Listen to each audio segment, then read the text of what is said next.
નમસ્કાર દર્શક મિત્રો, TV17 પર આપનું સ્વાગત છે. કરીશું નજર આજના સમાચાર પર. ગાંધીનગરથી હળમતિયા ગામે વીજ કંપનીની ઘોર બેદરકારી, ગામ લોકોમાં ભયનો માહોલ છવાયો છે. લીલા વેલાથી ઢંકાયેલા વાયરો જોખમરૂપ બની ગયા છે. યુજીવીસીએલના બેદરકાર વર્તનથી ગામ લોકો પરેશાન છે. ગાંધીનગર જિલ્લાના હળમતિયા ગામે યુજીવીસીએલની ઘોર બેદરકારીને કારણે ગામ લોકોમાં ભયનો માહોલ જોવા મળ્યો. લીલીછમ વેલ વીજ વાયરથી ઢંકાયેલ જોવા મળી. તંત્રની ઉદાસીનતા સામે ગામ લોકોમાં આક્રોશ જોવા મળ્યો. યુજીવીસીએલ દ્વારા પ્રી મોન્સૂનની કામગીરી ક્યાં થઈ છે તેને લઈને સવાલો ઊભા થયા છે.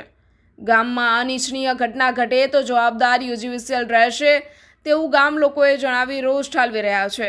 વીજની બાજુમાં ગૌમાતાના વાડા તેમજ ઘાસચારો જોવા મળી રહ્યો છે, જેને લઈને જો કોઈ શોર્ટ સર્કિટ થાય તો અહીંયા મોટી જાનહાની થાય એવું જણાઈ રહ્યું છે.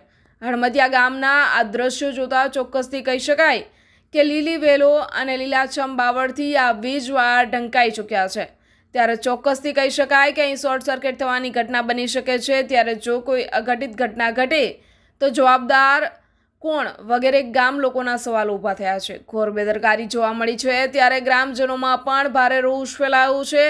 અનેક રજૂઆતો બાદ તંત્રની આંખ ખુલી નથી. જો ગામમાં કોઈ અનિચ્છનીય ઘટના ઘટે તો જવાબદાર યુજીવીસીએલ રહેશે તેવું ગામ લોકો જણાવી રોષ ઠાલવી રહ્યા છે.